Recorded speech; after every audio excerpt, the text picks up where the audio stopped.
अच्छा बोलने की कला और कामयाबी। Dale Carnegie international best seller public speaking for success का हिंदी अनुवाद। अध्याय 2, एक जैसी ढंग की निरस्ता। एक दिन उदासी का जन्म एकरूपता की वजह से हुआ। हिंदी भाषा में साल दर साल बदलाव होता रहा है और अब कई शब्दों का अर्थ वास्तविक अर्थ से कहीं ज्यादा हो गया है। एकरूपता शब्द के साथ भी कुछ ऐसा ही हुआ है। केवल एक जैसा भाव होने की जगह अब इस शब्द का इस्तेमाल भिन्नता की कमी के तौर पर किया जाने लगा है। एक ही ढंग से बोलने वाले वक्ताओं का स्वर एवं लहजा ही नहीं बल्कि शब्दों पर जोर देने का तरीका, गति और विचार भी समान रूप से निरस्त होते हैं। पीढ़ी के समक्ष बोलने वाले वक्ताओं के लिए एकरूपता प्रमुख एवं आम दोष है। यह केवल अपराध नहीं है बल्कि एक मामूली सी चूक की वजह से होने वाला गुनाह है। भाषण शैली में एकरूपता का एहसास होना आपके लिए मामूली बात हो सकती है, अर्थात इसके कुप्रभाव को जानने के लिए इसकी प्रवृत्ति और जीवन के भिन्न पहलुओं पर एकरूपता से पैदा होने वाली विविधता का आकलन करते हैं। इस आकलन के बाद ही यह पता लगाया जा सकता है कि कैसे एकरूपता अच्छे भाषण को निरस बनाने का काम करती है। आपके बगल वाले मकान में यदि केवल 3 गानों को बार बार जोर से बजाया जाए तो यकीनन आप ये मान लेंगे कि आपके पड़ोसी के पास केवल 3 गानों का ही संग्रह है। इसी प्रकार यदि वक्ता एक जैसी ऊर्जा के साथ भाषण देता रहे तो मान लिया जाता है कि वक्ता के स्वरों में उतार चढ़ाव की क्षमता विकसित ही नहीं हुई। दरअसल एकरूपता हमारी सीमाओं को दर्शाती है। एकरूपता दर्शकों पर प्राणनाशक प्रभाव डालने का काम करती है। यह चेहरे की रौनक छीन लेती है, आंखों की चाप क्षण कर देती है। अत्यंत एकरूपता काल कोठरी की सजा के समान है। एक मेज पर एक कंचा रखें और लगातार 18 घंटों तक उस कंचे को एक जगह से दूसरी जगह पर धकेलते रहें। मैं दावे के साथ कह सकता हूँ कि आपकी हालत पागलों जैसी हो जाएगी। एकरूपता एक कष्टकारी सजा के समान होती है, एक ऐसी सजा जो जीवन भर के लिए बोलने की क्षमता को क्षीण कर देती है। लिहाजा इसी प्राणनाशक व निरस स्थिति से बचने के प्रयास करने चाहिए। एक आदर्श रईस के पास दर्जनों मकान, दुनिया भर के व्यंजनों के सभी प्रकार और अफ्रीका से अलास्का तक घूमने के साधन हो सकते हैं, लेकिन गरीबी से घिरा व्यक्ति सफर के लिए किराए की गाड़ी का इस्तेमाल करता है। ऐसे व्यक्ति के पास निजी नौका, कार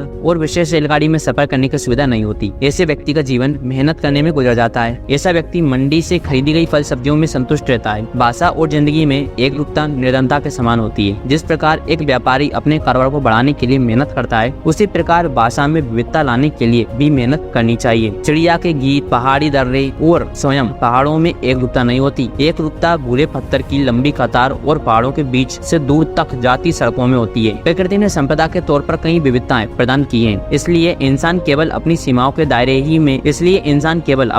दायरे में ही एकरूप होता है। भाषण के दौरान प्रकृति से जुड़े तथ्यों तक पहुंचने से भाषण में विविधता स्वयं आ जाती है। प्रसन्नता बांटने की विशेषता में ही विविधता प्रदान करने की शक्ति निहित होती है। दुनिया के कई बड़े सत्यों को कहानियों के रूप में दर्शाया गया है। उदाहरण के तौर पर लेस मिर्जवेल। यदि आप शिक्षा प्रदान करना चाहते हैं या किसी को प्रभावित करना चाहते हैं तो उस व्यक्ति में रुचि का भाव पैदा करना जरूरी होता है। पियानो पर एक ही सुर को बार बार बजाने से अरुचि, कर्कश स्वर और एकरूपता का एहसास होता है। शब्दकोश के मुताबिक एकरूपता का अर्थ है उबाऊ और थकाऊ। हालांकि यह अर्थ काफी नम्रता पूर्वक लिखा महसूस होता है, लेकिन असल में एकरूपता का अर्थ है पागल करने वाली उबाऊ स्थिति। एकरूपता पर विजय पाने के उपाय, जैसे अपने वस्त्रों की निरस्ता से उबरने के लिए वस्त्रों के संग्रह को नया ताजा करना आवश्यक होता है, वैसे ही भाषा में एकरूपता खत्म करने के लिए शैली में विविधता लाना आवश्यक है। जानकारी बढ़ाकर भी भाषा शैली बेहतर की जा सकती है। इमारत के विभिन्न हिस्सों को तैयार करने के लिए बढ़ई के पास अलग अलग औजार होते हैं। सुरीली धुन बजाने के लिए संगीतकार वाद्य यंत्र को विभिन्न तरीकों से बजाता है। इसी प्रकार वक्ता के पास भी साधनों की कमी नहीं होती। वाद विवाद के ढांचे को कई तरीकों से तैयार किया जा सकता है। भावात्मक व्यवहार और दर्शकों की मान्यताओं का मार्गदर्शन किया जाता है। इन साधनों का खाका तैयार करने और इनके इस्तेमाल का तरीका समझना ही अगले अध्याय का मुख्य उद्देश्य है। कई वक्ता आज भी बैलगाड़ी वाले घिसे पिटे तरीकों का इस्तेमाल करते हैं और आज के आधुनिक मशीनी तरीकों को नजरअंदाज करते हैं। वे वक्ता भाषा में कुशलता लाने वाली विधि को निरंतर अनदेखा करते हैं। इस प्रणाली को समझने, इसे लागू करने और इसकी समीक्षा करने में यदि हम आपकी मदद करें तो क्या आपकी भाषा शैली में सुधार होगा। लेकिन यदि आप अब इस प्रणाली को अनदेखा करते हैं तो क्या आपकी भाषा नकारात्मक तौर पर प्रभावित होगी। हम खुद इस प्रणाली के जरिए भाषा में सुधार के महत्व को समझाने में पूर्ण रूप से सक्षम नहीं है, लेकिन इतना जरूर है कि यह प्रणाली एक वक्ता को भाषा की निपुणता तक पहुंचाने के लिए बुनियाद का काम करती है। नेपोलियन बोनापार्ट ने कहा था कि अपने सिद्धांतों को ठीक रखिए, बाकी सब विस्तृत वर्णन है। जैसे किसी मरे हुए घोड़े के खुरों में नाल ठोकने का कोई फायदा नहीं होता, उसी प्रकार एक नीरस वक्ता के